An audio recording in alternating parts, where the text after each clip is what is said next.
Welcome to Sports Talk with RJ. I am Steve Risser along with Justin and Alfredo. We got a busy show today. We got two Final Fours, the men's and women's Final Four, the Yankees and Red Sox. They're in the middle of their seasons. But I don't really like to look back at times, but how can you not look back at what happened on Sunday? That was just a absolutely crazy, crazy game. Uconn was down 19. They just kept chipping away in the second half, and then down too late, Boozer turns the ball over, and you could argue that Shire should have called a timeout there, or Boozer should have just held the ball, but they steal the ball, and Cedric Mullins hit a shot that was just absolutely phenomenal. My bad, I got the baseball player wrong. Yeah, Braylon Mullins. Yeah, basically, yeah. The Braylon Mullins hit a shot that was just absolutely phenomenal. Just absolutely crazy to send UConn to their third Final Four in 4 years. Just what a moment. What a moment. It's just a great moment around the state. You saw bars around Connecticut, everybody celebrating. Just an unbelievable moment around the state of Connecticut on Sunday. And Braylon Mullins, man, what a shot. What a shot. Hurley going crazy. Just what a moment. What a moment that was. And you were right. You had them in the Final Four, and they're there, and they're here. They're in the Final Four. But before we start talking about the Final Four, we got to talk about we got to give your perspective, Justin, on that moment. Yeah, to be down 19, you kind of felt like they got down to 15 at the end of the first half. They held Duke there, I think, for like the final 3 minutes without basket. And you kind of felt like, all right, like you have some momentum going to halftime. I think they were coming all the way back. It did not.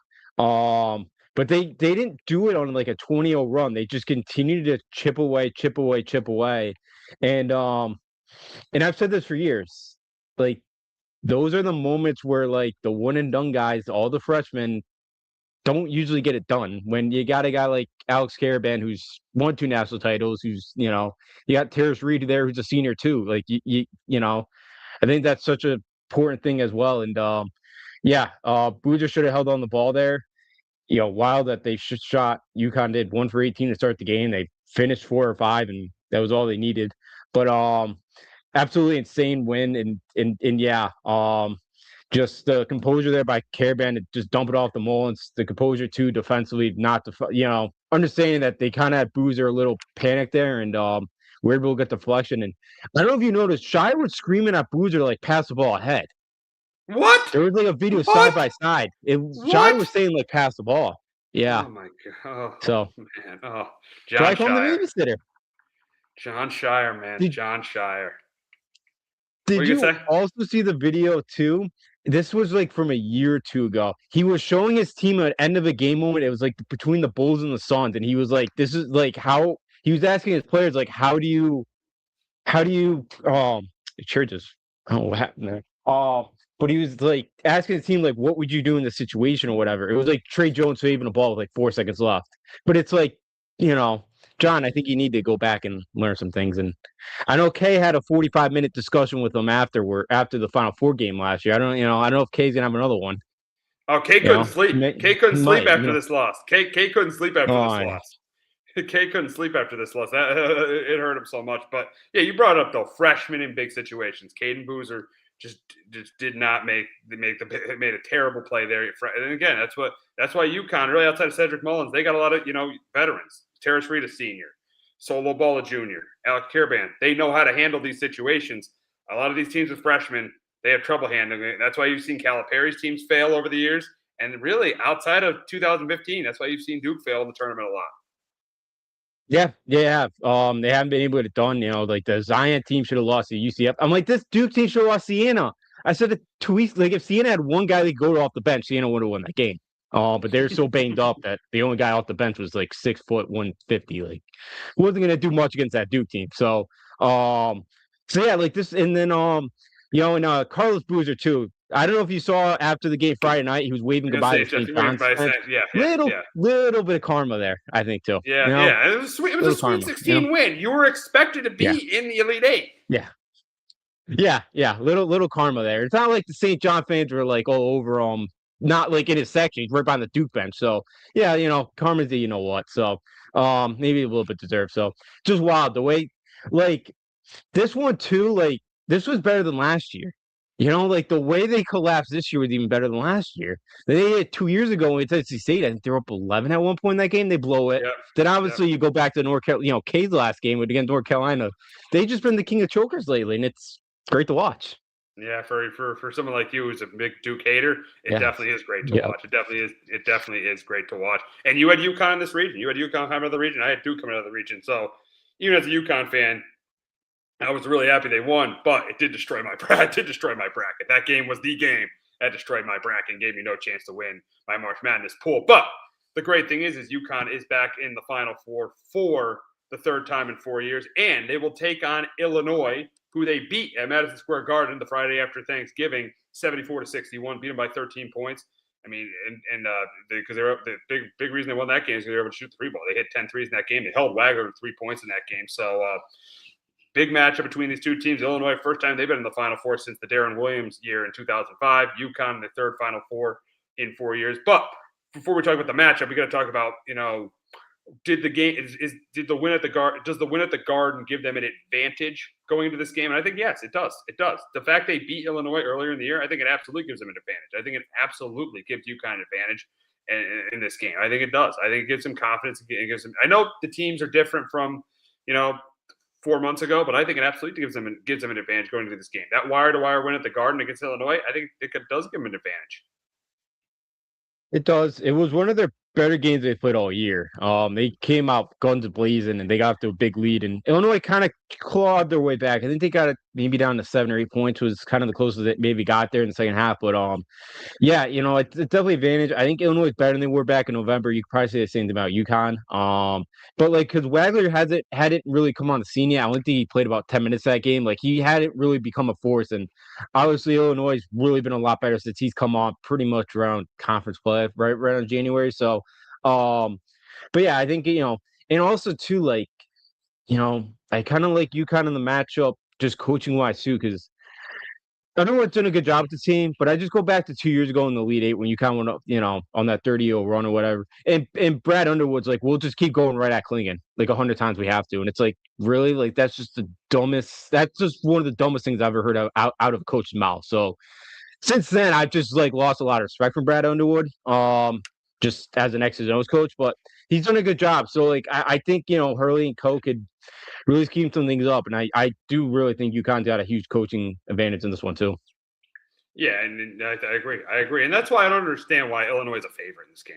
Why is Illinois a favorite? UConn beat them by double digits at the Garden. And let me tell you, it's not like Illinois went through the gauntlet that UConn did to get here. Illinois had the easiest path. There's no question. Illinois had the easiest path to the Final Four. They had the easiest path to the Final Four. They get a break that North Carolina blew that game against VCU in the first round, so they didn't have to face them. And they got all right. I'll give them credit for the Houston. Houston, I will give them credit for. I'll give them credit for that one. But in the Elite Eight, they were lucky that Iowa upset Florida because they didn't have to face Florida. So they didn't have to face Florida or North Carolina on their way to the Final Four. They definitely had the easiest path to the Final Four. That's why I don't understand at all why they are a favorite going into this game. Well, Kemba has the game 4 because all the analytics say love Illinois because their offense. They're number one offensively in the country, offensively wise. That's why it's mostly their offense. Because KenPom's got them ranked 4th in the country, and so it's just their offensive numbers are really good. So I think that's kind of why. But the lines come down, and I think that's a lot of respect towards UConn and Hurley. And I think I talked about this. I brought this setup last. Like they haven't lost a game this late in the tournament since 2009. Like it is insane. They're due. They are due to lose one of these. Might come on Monday night with those two teams that are playing Saturday night. But so like I get it because Illinois' offense is really good. They got a ton of size. They can rebound. So this is gonna be a tough matchup. I definitely think Illinois is a better team. But as I've kind of said, like when you kind of got on the Bees play, they're kind of struggling a little bit. They're not blowing teams out. I kind of said this team's built to play in the non-con. This team's built to play in March. Where you look at St. John's, that team's built to win the Big East. It's not built to win in March. The same thing every year. Rick Barnes' team, they're built to kind of win the SEC, or his teams just can't get as far because of the style that they play. This UConn team's not. They're more built now. So that's why I've always liked them in non-con play, and it's helped out. So yeah, we can't get out of respect, but I think it's the analytics sites all do love Illinois because their offense. They're number one, where UConn's been inconsistent. They wouldn't right now. UConn's 28th in offensive efficiency on KenPom. Like every team outside the 2014 team's been in the top 25 offensive defense. This team right now would qualify. So They might in the next 2 games, but I think that's why. Yeah, I mean, I'm a little bit. Yeah, I'm a little. I don't see how a team that lost to a team by 13 points during the regular season should be a favorite against. It should be a favorite against that team in the tournament, and they have a lower seed in that team in the tournament. Illinois is a 3 seed. UConn's a 2 seed. It's not like Illinois won the Big Ten too. They lost in the quarterfinals of the Big Ten tournament to Wisconsin, who got knocked out in the first round. I know the Big Ten's a great conference. I get it, but I just don't think that UConn they should be a favorite. That Illinois should be a favorite. And you hit it right on the head with UConn. And this was the disagreement we had before the tournament. I thought UConn was going to lose in the Sweet 16. You had them going to the Final Four, but this was the disagreement we had was, and I was down on UConn after that Big East tournament game because they lost by 20 points to St. John's, and I was down on them. But you hit the nail on the head. You were 100% right saying that they're better in non-conference, and they absolutely have been. They have only lost 1 game in non-conference this year, and that one loss was to the team they could play in the national championship game without Braylon Mullins and without Terrace Reed. Yeah, and we've seen what Arizona's inside game is, and how they would have, would have been huge to have Eric Reed or Terrace Reed that game, even though I thought Eric Rival played really well. But yeah, that's the thing, and you go back to kind of the last couple of years too in the non-con, where they've just been so good, and when they get to tournament play, I think Hurley's like on naked. They've won what 17 of the last 18 like NCAA tournament games now. Can you go back? It's insane. It's an insane run. So. Yeah, I just think because of all the actions that they run, all the different sets that they run, all those Big East teams are used to it, and they can kind of scout for it. And I've said this for a while. The Big East teams will hold UConn guys coming off screens, and it's not called. But now it kind of gets called a little bit. They don't always do it because they know it's kind of be foul. Where Big East play at times, it's you don't ever see it called. So yeah, I just think UConn just does so much offensively that it's tough to prep for. Yeah, it is. It is definitely tough to prep for, and yeah, you're right. You're 100% right about that. It's tough to prep for, and that's why they're in another Final Four. They're another Final Four, and you called it. You called it that they would win the East region, and I'll let you go first with what UConn has to do to win this game. What UConn has to do to win this game against Illinois, and I'll let you start. And Justin, what do they got to do? What does UConn got to do to get to the national championship game for the 3rd time in 4 years? Yeah, for them make another national title appearance here, they got to make threes. That's kind of been the key this tournament for them.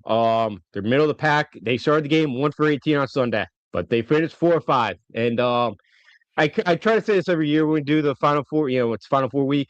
You're going to a football stadium now. The parental view is different. Like you're playing in what 80,000 people in that building on Sunday or Saturday.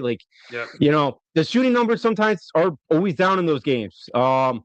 So you hit enough threes, you'll be all right. But it's always sometimes shooting numbers are down in the Final Four because of that. It's different. Number 2 is they got to rebound the ball against Illinois. They're one of the best rebounding teams in the country. So far in the tournament, they're averaging over 16 or they're plus 16 boards during the tournament so far against their opponents. So they've been great on the glass. And UConn's got to, it's going to help that Joan Stewart's going to be back. Are going to get more minutes. Jaden Ross, who's got size, so they're going to need those guys as well. And then finally, talk about Stewart and Ross. It's the bench. The bench has played well. Like Ross has played well this tournament. Malachi Smith has been unbelievable. He's had an unbelievable NCAA tournament. And then also, I like Jalen Stewart. I think Michigan State game, he was +8 in the 3 minutes he played. I thought he played well against the few minutes he played against Duke. So their bench has been huge of why they made this run, and it's got to continue if you want to beat Illinois and hopefully hopefully you get by this, and whoever you play Monday night, bench is going to have to be a key to win the national championship. It does.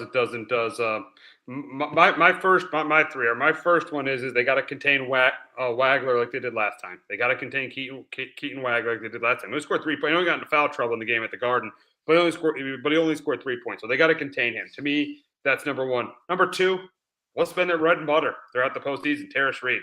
I know Illinois is going to try to stop him, maybe double him inside, but Terrace Reed has got to have a big game. And you said it, how teams struggle to shoot in the tournament.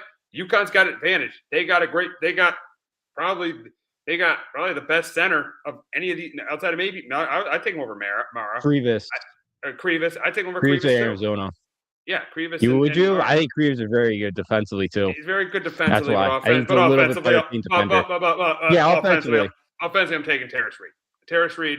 I'm taking him. So Yeah, I think Terrace. I think he's. I think that's been the bread and butter. That's been the bread and butter all tournament for UConn. I think that's a huge key in this game. Is Reed having another big game? He's been their bread and butter. Had 26 against Duke. We know the babysitter didn't want to double him inside Mhm. when UConn wasn't shooting three. It just didn't make a lot of sense. Uh, but he's been Terrace Reed is a huge key in this game. And number three, need to be more consistent from three. Because say they double Reed, say they take him out of the game, this team's got to hit threes because all tournament long they've been inconsistent. Furman, they were not good at all from three. UCLA, they were pretty good from three. Michigan State, they were pretty good from three. But then Duke, they weren't good from three. But thankfully, Terrace Reed had a big game, and they hit the threes when they had to. They hit the threes when they had to hit them. Demray hit a couple big threes when he had to, and then obviously the three everybody will talk about for years, even if they don't win the national title, from Braylon Mullins. So my three are contain Wagler, need Reed to have a big game, and need to be more consistent from 3-point range. Yeah, I like those. Yeah, Wagner's to me a tough one. He's not the quickest guard in the world, but he just knows how to get to his spots and he knows how to hit shots. So, I assume Demery's gonna be on him. Yeah, they're gonna definitely need Wagner.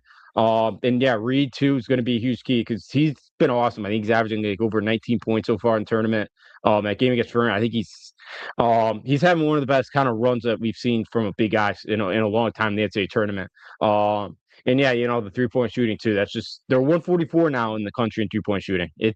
Or 3-point percentage. So it's not great. It hasn't been great all year, but they just got to make enough. You just got to make enough. So yeah, absolutely. Like your three keys, it's be big. Yeah, Wagler's definitely the big one of keeping him in check here and making some of those guys beat you because because Boswell at 25 and he's not a great shooter and he hit a couple of shots against UConn. So like, I'm not that worried if he's the guy you kind of leave open and more worried about. You kind of sag off him a bit. Yeah. I think so. I think yeah, he's a guy yeah, you're right about that. He's a guy you could sag off of, but yeah, I mean, it's 3-point shooting is a huge thing for UConn going into this game. Now, we'll go to the Illinois side of this. What does Illinois have to do to win this game? And I'll start. Number one is contain Terrace Reed. Contain Terrace Reed. Force UConn to beat you from three. If they could force UConn to beat them from three, they got a chance. If they could force UConn to beat them from three, they have a chance. And number two for me, their defense has to continue to be great. They've held their last three opponents, VCU, Houston, and Iowa, to under 60 points. That's impressive. They've held their opponents to under 60 points. That is really, really impressive. And they've held two of those teams to under 30% from three. Houston 28%, VCU 22%.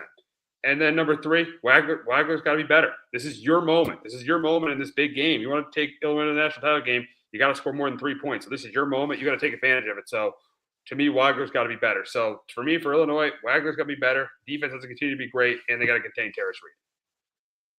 Yeah, for me, I'll start with Wagler. He's got to be a difference maker in this game. He can be the best guard on the floor.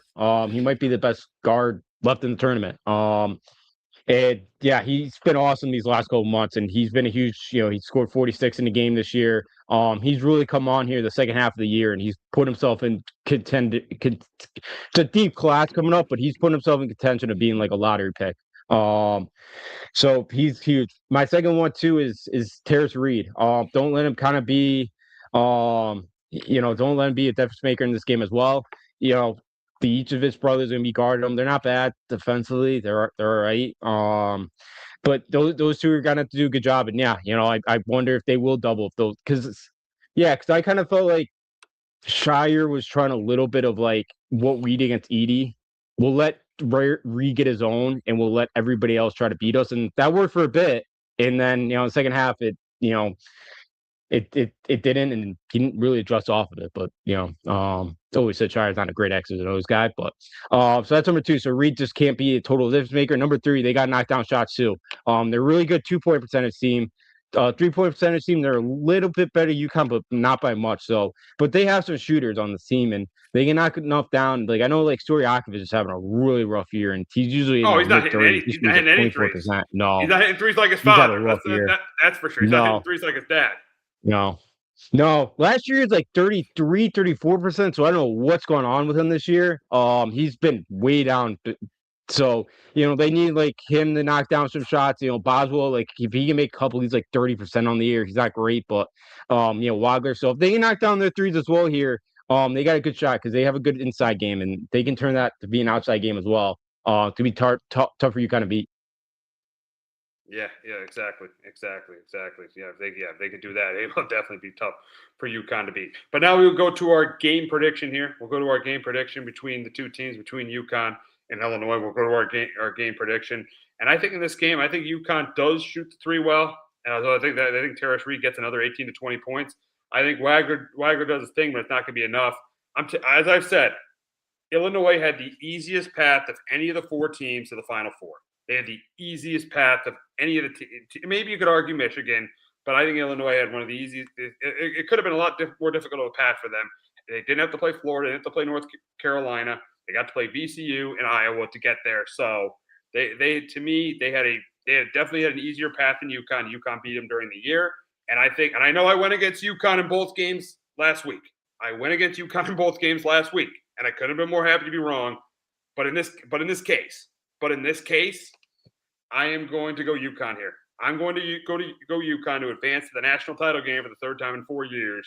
I got UConn winning this game. I got them winning it. I'm going to go 74-67 UConn to advance to the national title for the third time in 4 years. Justin, do you agree with me that you got UConn advancing to the national title for the third time in 4 years?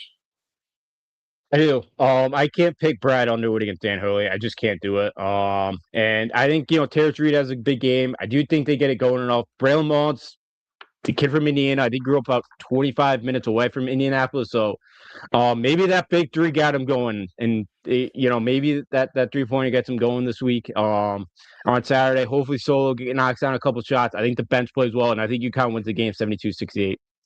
Yeah, it should be a good one. Should be a good one, but I think UConn advances their third title game in 4 years. But we got to go to the next game. That's between Michigan and Arizona. A lot of people I know UConn fans don't like to hear this. Most of our audience doesn't like to hear this, that this is probably going to be the national championship game. But these teams have been, to me, they didn't see the tournament right. Arizona should have been the number one overall seed. And if that did, and this committee didn't do it good. I don't know if Coach K convinced the committee for Duke to be the number one overall seed. Yeah, but Duke should not have been the number one overall seed. Arizona should have been, because they're playing like the best team in the country right now. But we're going to start with Michigan and what Michigan has to do to win this game. And I'll start the number one's pretty obvious. Lendenberg's got to be amazing. He's averaged 25 points per game in the last 3 games of this tournament. He's got to be the guy. He's got to be the guy if Michigan is going to get past Arizona and get to the national title game. Number 2, their bench has got to continue to be great. We thought when they lost LJ Case and their bench would fall off. Their bench has been great in this tournament. Their bench has been great. And I mean, they're scoring at least 10 to 15 points off the bench per game in this tournament. So their bench has to continue to be great. And then number 3, they got to continue to hit threes. Hit 10 threes against Tennessee. Hit 11 threes against St. Louis in the round 32. Hit 14 threes against Alabama in the round. Or I think it might have been 11. I think 11 threes in the round of in the Sweet 16. And then they hit 10 threes against Tennessee. So they got to continue to hit their threes. They're going to do that. So 3 things for me for them. Their bench has got to, because they've scored 90 points in every single one of their tournament games, Michigan. They've scored 90 points every single one of their tournament games. So bench has got to score. Lendenberg's got to be great, and they got to continue to hit threes. They got to do those things if they want to be who I think is the best team in the country in Arizona. Justin, what are your 3 keys to a Michigan win and for them to get back to the national title game for the first time since 2018? Yeah, for me, got to be a solid interior presence defensively in this game. Both teams are so, me, I'm more like old school. Like I get the 3 points, that, but me, like I can't wait to watch Krivas and Mara. Oh yeah, I can't wait to watch those guys bang bodies. Yeah, yep. I can't wait to watch those guys bang bodies down low.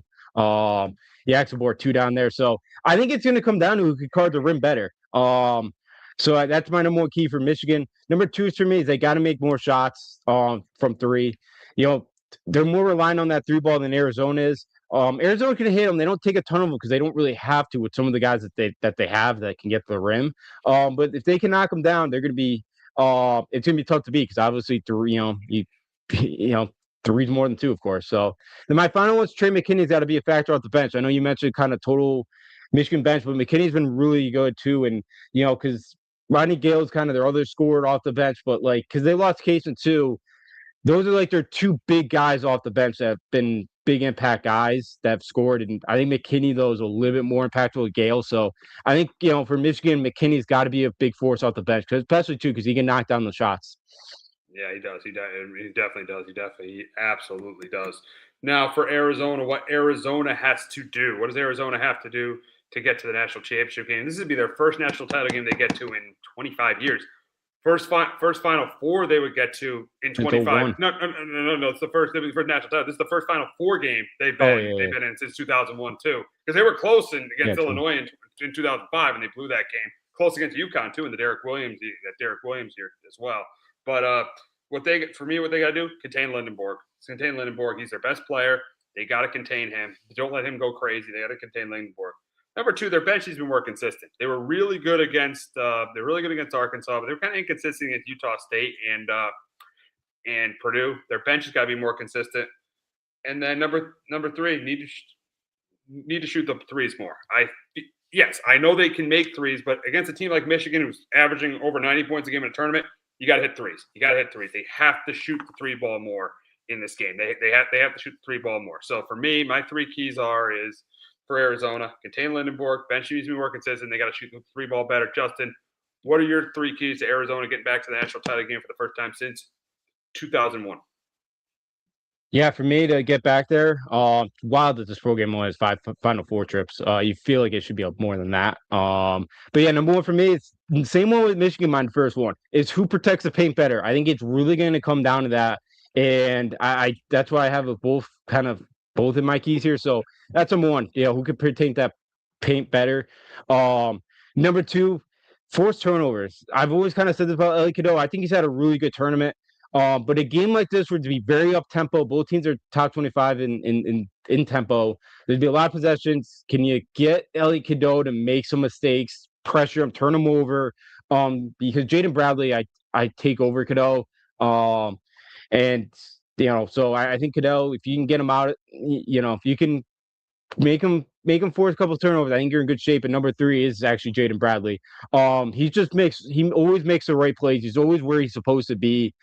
He's always hit big shots this year when they've needed him. He's just been a consistent player for him all year. I get he's probably not the most talented guard in the world, but he's just a very good overall well-rounded player. So I think too late in the game, Jaden Bradley, could he come up kind of clutch again like he has at times this year? Yeah, that would be big for Arizona if Jaden Bradley can come up clutch. That would be big. That would be big for them. Now to the game prediction, I think this is going to be an absolute classic. I think this game is going to be in the 80s. I think you're going to see a classic here between these two teams. I think Braden Berry's going to have a good game. I think that Jaden Bradley's going to be good. I think Lindenborg's going to be good. I think we're getting a classic. I think we're getting a game in the 80s, which I think could be one possession. But I've said Arizona's been the best team all year, and I got to go with them. So I got Arizona advances to the national title game for the first time since 2001 to take on UConn. So I got Arizona winning this 87-84, Arizona to advance to the national title game against UConn. But Justin, can the Wolverines get to the national title game for the first time since 2018? I do. I got Michigan 80-77 in this one. Yeah. You got Michigan here. Yeah. I since November, and I think I remember telling you this off the air back. It was the night they beat Gonzaga by 40. I think I said this team is very similar to UConn 2 years ago. So I've had this. I get why you're saying Arizona's best team in the country, and again, you could easily be right. I just think Michigan has that different gear. And I've just said all year that this is the best team in the country, and I've kind of stuck with it.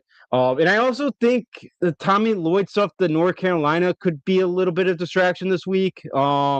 I don't know if you saw his comments the other day. He was like, yeah, whoever comes in after me is the Arizona, the next coach after me is going to be great here. I just think it could be a little bit of distraction here. I think Lindenborg kind of the difference maker in this game, and I'm taking Michigan with a close one. So you're going to go Michigan here. We got you taking Michigan to win. You got you taking Michigan to advance onto the title game. And here we go. We got the national title game between Michigan. You got Michigan, UConn. I got Arizona, UConn. And I hate to say this. And listen, I could be wrong like I was this weekend. So I think UConn fans hope I'm wrong. I am going to go. I picked Arizona to win it. And my sheet of integrity says Arizona. So I'm going to stick with Arizona. I got Arizona beating UConn in the national title game, and I've said it all year about UConn. This is a very, very, very good team, but not a championship team. And I hope I'm wrong, but I still got to stick to it. So I am going to go Arizona over UConn in the national title game. Justin, now you have Michigan, UConn. Who you got, Michigan or UConn in the national title game? I'm with you. I gotta go Michigan here. I just think Michigan's got too much size for UConn. I think Lindenborg, Eddie Mara, are gonna be a little bit too much inside. Terrence Reed, kind of revenge game, transfer from Michigan. So I know he probably wants that shot, but I just think Michigan's have a little bit too much size in the interior. I think Michigan will be able to knock down a couple more shots here. And I kind of said a minute ago, I just think Michigan's been the best team all year, and I'm going to stick to it. And look, there's no way we can win our 7th national title in 8 Final Four trips. There's just no way. We're due to lose one of these at some point. We're probably due to lose a national championship game at some point. So I think it could easily happen on Monday night. It could. Yeah, we are due. We definitely are. We definitely are due. But before we get to the other UConn team that's playing in the Final Four, we got to talk about Dan Hurley. And if they do win, what does winning this title do for Dan Hurley? And I think right now he's arguably the best coach in college basketball. If he wins this, he's far and away. There's no arguing he's the best coach in college basketball if he wins this championship.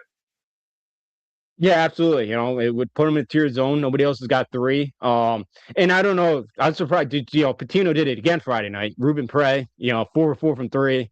Duke goes on. Let's just bench him. And Dylan Darling, all your balls at 3.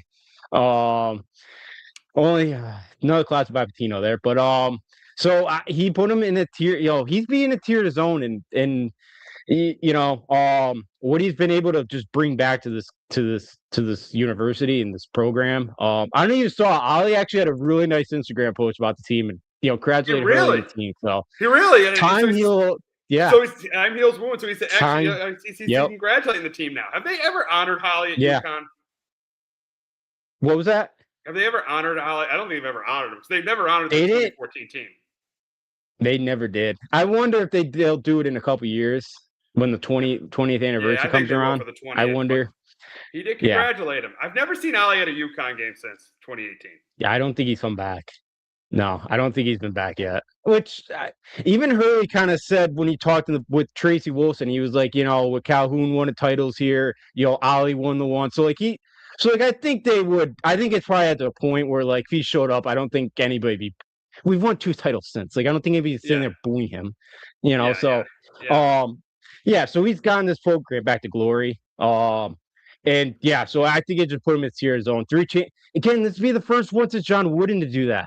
That's the greatest coach of all time at the men's side. Yeah, Coach K didn't even do this. He was close to doing it because he was in the national title game in '94 and lost because he won it in '91 against Michigan, against Kansas, '92 against Michigan, then he beat UNLV in the semi in '91. People forget that they beat UNLV in the semi because they lost him in the national title game in '90. They beat UNLV in the semi, and then Coach K beat. Then he beat Kansas. Then he beat Michigan, and then in the championship game, then in '94 in the championship game, Grant Hill's last college game, he lost to Nolan Richardson in Arkansas in that championship game. So this would be the first time since John Wooden to do it. So if Hurley wins this title, there's no question he's the best coach in the country. Yeah. Oh yeah, absolutely. It puts him in that tier of his own. And you talk about Duke, there's early '90 teams. I think UConn's kind of taking the torch on Duke now. After that win on Sunday, I think UConn becomes what Duke was in the '90s. Yeah, I hate to have all the bandwagon fans come aboard, but I think there's a point where, especially we win this one, I think we become what Duke was in the '90s, where that's where a lot of fans have jumped onto college basketball. So it's 10 years ago, I just hope we get back to a tournament. Yeah, exactly. And now they're in the national. Now they're playing for their 3rd national title in 4 years. So just an amazing job that Dan Hurley has done. And it's crazy to think he has a chance to win another national championship this weekend. He has another chance to win another national title. So just a phenomenal job Dan Hurley has done. But we got to move on to the women's side, and we got to start with UConn, and they're in another Final Four. UConn's in another Final Four. UConn women are in the 25th for Gino Auriemma. And the big question is there any of these teams that have a shot to beat them? But I'm going to say yes. I think South Carolina does. I think with the way South Carolina is playing right now, I think they definitely have a chance. And the way Dawn Staley's team is playing, I think they do have a chance to beat them on Friday night. I wouldn't be shocked if they get upset. Because if you look at UConn, who have they really beaten since Michigan? Who have they really beaten? They haven't really. The best team they've beaten has been Notre Dame. Has been Notre Dame twice. That's it. And Notre Dame was carried by one. Let's be honest. Notre Dame was carried by Hannah Hidalgo. Let's be honest. They were carried by Hannah Hidalgo. So who have they really beaten? Now they've been completely impressive, 38-0, 38-0. But I wouldn't be shocked. I would not be shocked if South Carolina beat them. I wouldn't be. Now I know UConn crushed them last year, but I would not be shocked if Joyce Edwards and South Carolina beat them in the semifinal. I think Texas has a better shot. I don't know if this is Dawn's best team. I think Texas defensively listen. Very I can't good. see Vic Schaefer's not winning a big game. I beat Gino in a big game. I'm sorry. I know he beat him once. But come on, that was one of the. To me, that was one of the worst 38 teams. And that was a team that ran through the American Conference going 38-0. I just can't see being Vic with everything on line. Vic Schaefer's 0-2 in national title games. Gino's 12-1 in national title games. I cannot see Vic Schaefer beating Gino Auriemma in a national championship game. To me, that's not happening. That's a good point. I think Texas is very good defensively, and I think they could bother them because they have a ton of size. And Rory Hartman, I think, is a very good point guard. I think this is I don't know if this is one of Dawn's. I know they've been really good. I know they've Chloe Kitts is supposed to be a starter's out. I think they're down one more player that was supposed to be a starter all year for them. It's been out majority of the year or something too. So, I think this is a good South Carolina team, but I just think UConn's far way better. I know they shoot the ball well in the regional, but Gino went off about the ball and the rims, and that's a problem on the men's side too at times in this tournament. They overinflate all the basketballs, and they use they use a basketball that no team's played with all year. It's the dumbest thing in the world, and it's only the NCAA. You're not an NCAA guy. Dumb. You're not an NCAA guy. No, they're so dumb, and they're just they don't do anything anymore. I don't know what the Charlie Baker's doing now as a president. I don't know what he does. It doesn't seem like anything. But I just think his UConn team's so good. I think when it's all said and done, I think Sarah Strong's the best player that ever comes through UConn. I know there's a lot of great ones. I know, she's been great. Now I'm not saying that she's already the national player of the year as a sophomore. I know, but that's on a team that's had in a program that's had Breanna Stewart, Maya Moore, Deanna Taurasi, Sue Bird. That's a bold statement. But Paige too, but I think she might be already. Honestly, she might be bad. Or if she wins this title, she passes Paige back. Yeah, she probably would. She probably would. I know those Paige. Some of those injuries on the Paige teams were disappointing that they were never healthy. It felt like all year, but I just think Sarah Strong just so good. And then you got AZ Fudd, she's finally been healthy all year too, finally, and she's knocked down a lot of shots this year. And they just have so much depth, and they can press you. They just have Kaylee Hickle's a really good defender. And she makes a ton of just tough shots. So I think this UConn team's gonna. I think Texas is a little bit better South Carolina. That's why I think Texas gives them the best chance to beat them. But I think this UConn team does it, and it's only sixth time both men's and women's been in this Final Four the same year, and it's been 12 years since we have a dual championship. So it's time. We've already had two dual championships in 2004 and 2014. So so I wouldn't be surprised if they get another. Even though I didn't pick the men to win, I picked the men to lose in the finals to Arizona, and you picked them to lose to Michigan. But we'll get to the UConn South Carolina game. Got another matchup between Dawn. It's funny, they didn't play during the regular season this year, and Dawn got the question of, "Are we ducking UConn? Do you think she was ducking UConn?" I thought she was. I thought she did this year, but because I think they're restarting it next year. But I thought I saw something like that. It was South Carolina didn't want to continue it this year. After the beatdown they put on her, I don't blame her. The national title game. After the beatdown that was a beatdown last year. It definitely was that Dawn they have in South Carolina against UConn. Kind of now they didn't beat them as badly in 22, but UConn definitely they avenged. Gino avenged his one national championship loss in his career, but. Let's be real. Let's be real though about Gino. Where you could get Gino is in this game. This is where you get Gino. This is the time you get Gino. He's 13 and 11 in national semifinals. This is where you get Gino Auriemma. This game is where you get him. This is the game to get him in. And this is the game I think in this. I think this is gonna be the toughest game of the tournament for UConn. But I still have them winning. Don't have them winning by double digits though. I think it's probably the first time since the game at Mohegan Sun they won't win by double digits. But I don't have them winning by double digits.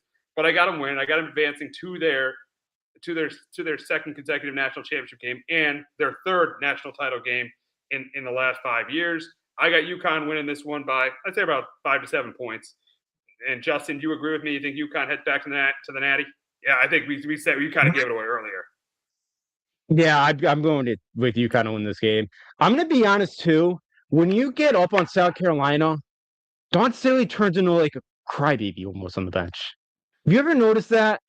Not really. Like that championship game last year, she was like whining. I don't watch enough South Carolina basketball to know. You probably watch more than I. But yeah, you thought she was whining last year in the Natty against UConn? Yeah, I just noticed, like, it was just like felt like when things got tough on her team, like she kind of just started deflecting and like she just got angry a lot. Like I don't like. I think when you get up on her, I don't. She always has a ton of talent. I don't watch enough. Like the only time I really watch women's college basketball outside of UConn is like now. So, Yeah. but like every time I see like UConn get up on them, I feel like it's a coach that not great at the X and O's wise, and it's kind of when her team gets behind, she kind of whines a bit. That's what I've noticed. I could be wrong. So like I think UConn gets up big. I think Sarah Strong is just so good. I think she's the difference maker in this one. I think Flood knocks down some shots. They shoot the ball better than they did in the regionals. I think they do win by about 10, 15 points in this one. All righty. So we got UConn advancing to the Natty now. Who will they play, Texas or UCLA? I think I know where you're going here. I'm going to go UCLA, though. I'm going to UCLA. I like their experience. I really like their experience with Kiki Rice and Lauren Betts and Jaime Jaquez's sister. I like their experience here. So I'm going to go UCLA. I think it's going to be a rematch of a game in the Final Four last year in the national title game. I got UCLA and UConn meeting up in the title game, but you got it different. You got Texas. Why do you got Texas beating UCLA? Even though they did beat them earlier in the season. Yeah, and that's why, because I didn't see the game, but I went out the back in the box score, and Texas did a good job of defending Lauren Betts, who averages like 18 a game. They held her to 8 points. I think she only had about 6 field goal attempts. So, I think Madison Booker, Texas big. I think she's kind of the difference maker down low. I just think Texas has a ton of size, and I think that's going to be the difference here. And I do think Texas. I just would have watched the Texas defense. I've been really, really impressed by them, and I do think that's the difference maker in this game. So. I do have the Texas Longhorns getting to the national championship game. Here's the thing, too. Did the NCAA force them to go 1-4-2-3, like go by the bracket with the 4 number 1 seeds getting the Final Four? Because I don't understand why UConn's not the second game. I don't know. I think it's a TV decision. That's weird. Yeah, it's a TV decision. Maybe because Texas, UCLA are both on the West Coast, it just makes a little bit more sense. I don't know. That's all I could think of. Because UConn usually is the late game. They're usually always the late game. Yeah, they're always the late game. I don't understand that one. I don't understand why UConn is not the second game, but it is what it is. But now we'll move on to the final and we got UConn. You got UConn Texas. I got UConn UCLA, and I think UConn wins it. I think they beat UCLA by double digits because you saw the game last year. UCLA had a lot of problems against UConn. I think it's definitely a more competitive game. But I think UConn does it. I think Gino wins his 13th national title, and we're here next week debating. We're here debating if Coach K is better than Gino Auriemma next week. I think we're still going back to the debate with I'll Coach give you that K. answer now. No. You don't think so, but we're giving the debate. I'll take Bobby Knight over. We'll be having the debate: is Gino Auriemma the greatest, college basketball coach of all time? We'll be having that debate next week, and that's why I think that UConn wins their 13th national title over UCLA. Justin. You got Vic Schaefer winning his first head coach, or you got Gino winning his 13th? Nah, I can't bet against Gino, especially against Vic Schaefer, because I did forget it's a couple of his Mississippi teams. Those are some disasters in the big games. The biggest disaster was they should have won in 2018. That was a total disaster. Yeah. They absolutely should have won the 2018 national title game. That was a complete disaster. There's no question they should have won it in 2018. There's no question at all they should have won that in 2018. So I think that I can't. There's no way I could take either of these two teams, UCLA or Texas. The place where I think UConn loses is Friday night. UConn doesn't lose Friday night. To me, they're winning the national title. Yeah, I could see it. I think Texas defense is really good, and I think maybe Texas defense could give them some problems, because they do have some size and. So I think the size, but I just think Sarah Strong's too good. Like for her size, she's such a great core. She's got such great core vision. She could shoot it. She's got a strong inside game. That's why I think she'll be. It's insane that even last year saying it's insane. She's got 3 more years left in college. She still has 2 more years after this. She doesn't need it, but I was, she's got to wait. She's gonna make more money now than she would in WNBA anyway. So, at UConn. So, but yeah, I just go with UConn. I think Sarah Strong's the best player in the country. I think it makes a difference. I think AZ Flood's one of the best players too in the country, and I just think those two are the difference makers. I think UConn stepped is a factor, but I do think UConn win by about 10 points again over the Longhorns.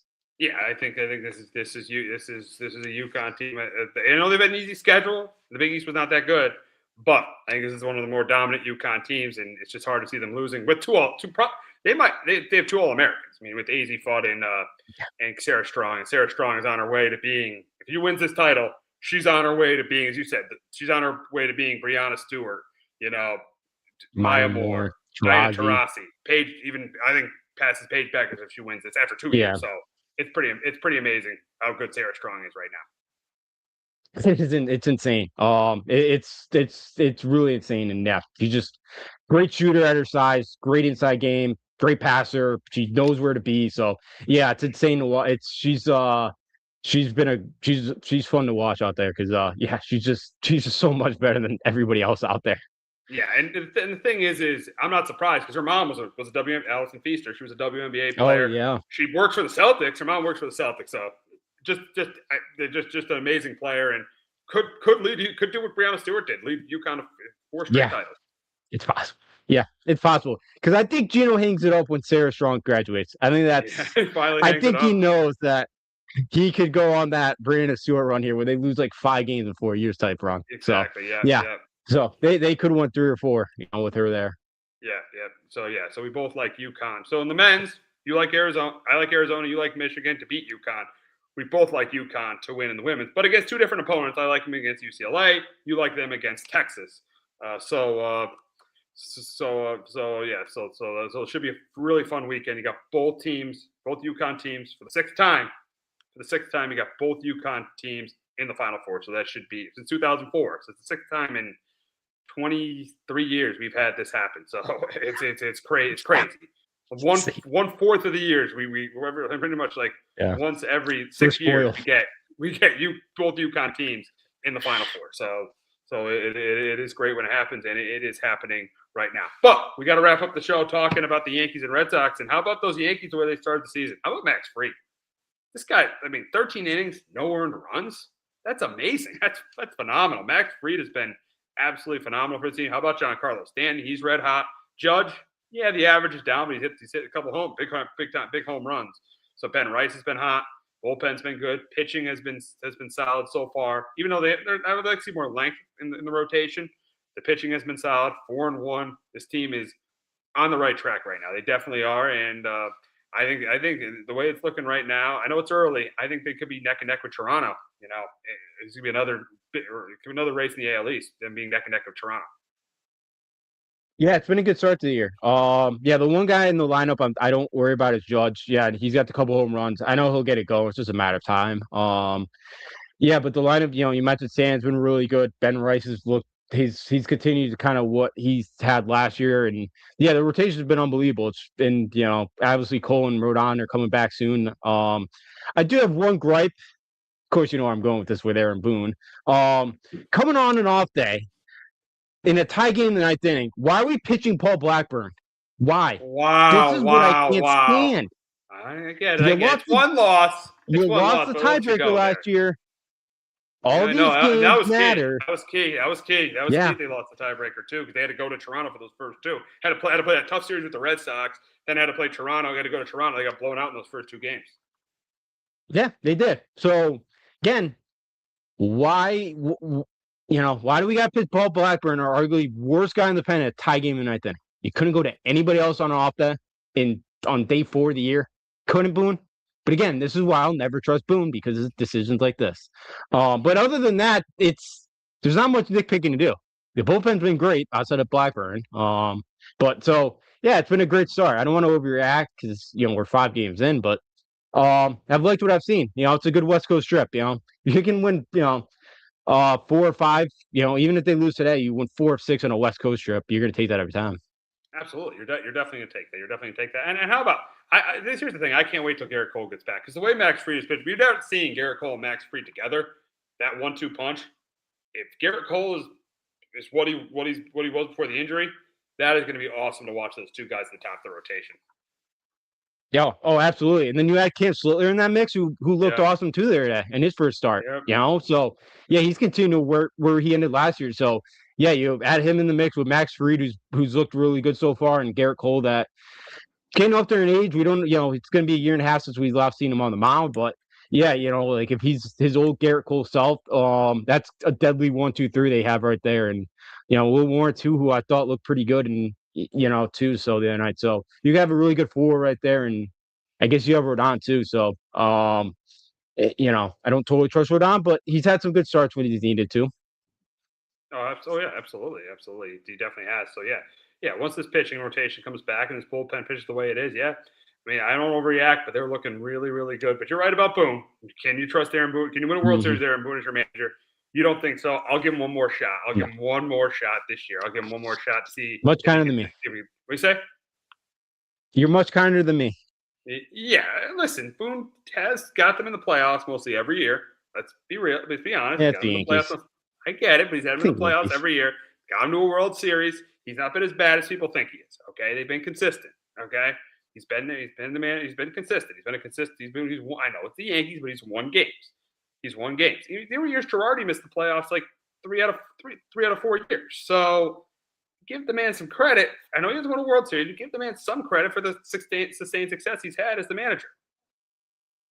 Yeah, the game one of the World Series in 2024 was Yeah, that was the most I asinine know. move I've ever seen. Yeah, yeah. I Bringing in can't. Nestor I Cortez, would yeah. like, yeah, I would like to see him manage like the Cleveland Guardians and see how he does, the Tampa Bay Rays and see how he does, and then I could really judge him.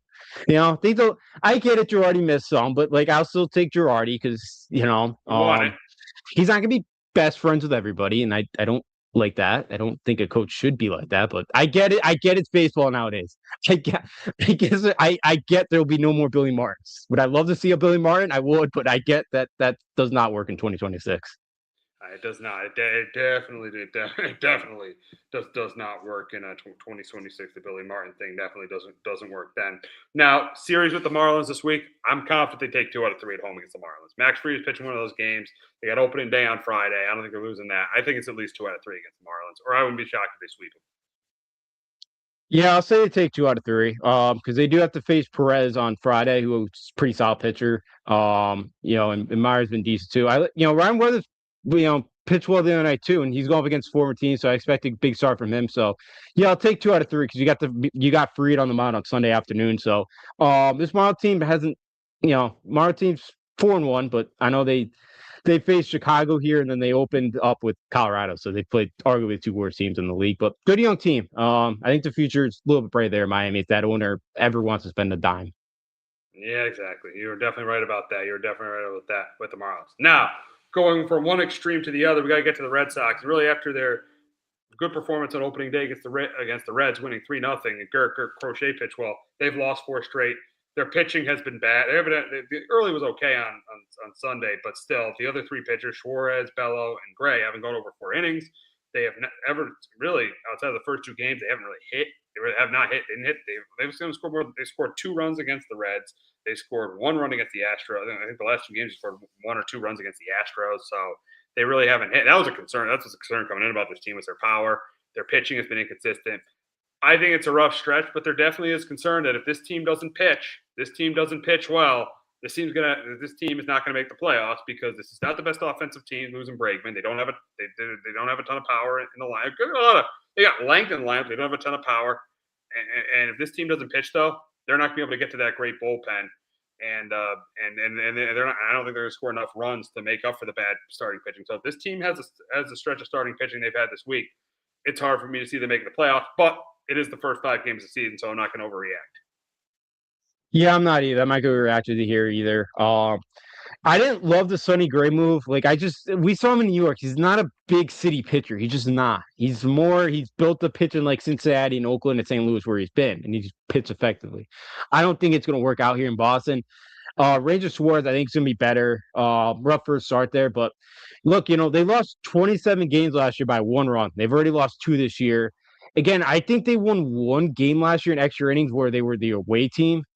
They had a couple chances at Cincinnati on Saturday. They couldn't get it done. It kind of felt like Saturday, Sunday was the same score as last year. They just couldn't get over the hump. Um, and you assume some of that luck's going to turn around here, but really the only one in the lineup that you could kind of hang your hat on right now that's played well is Willie Abreu. Like Roman Anthony's gotten off to a rough start. The rest of that lineup has too for the most part. So um, it's definitely a bit concerning, but I'm with you. Like it's baseball's a marathon. It's not a sprint here. So we're 5 games into it. So I'm not going to freak out that the team's not going to make the playoffs or anything. I think the long run they'll be fine. But yeah, if the pitching doesn't, if the rotation does not fix itself here, like outside of Crochet and early, then yeah, they're gonna have some problems here. And they do play the they're at Fenway. They actually have opening day on Friday. 2 at Fenway. They face the Padres. They play 3 out of 4 against the Padres. And I think they take 2 out of 3. I think they take 2 out of 3 at Fenway. I think Suarez bounces back. I think Gray bounces. I think Early pitches well, and I think Gray could potentially bounce back too. I think they take 2 out of 3 over the Padres. Yeah, I'm with you. I think they take out of two out of 3 this weekend. They faced their old friend Walker Bueller on Sunday, who did not pitch well the other night against San Francisco. So I expect they rock him, and Suarez pitches better on Sunday. So I'm with you. I'm going to take the Sox and win 2 out of 3 this week and kind of get the ship kind of back on the right track. Yeah, so we'll see what happens with them. But that's going to wrap up this week on Sports Talk with RJ. For Justin and Alfredo, I'm Steve Risser.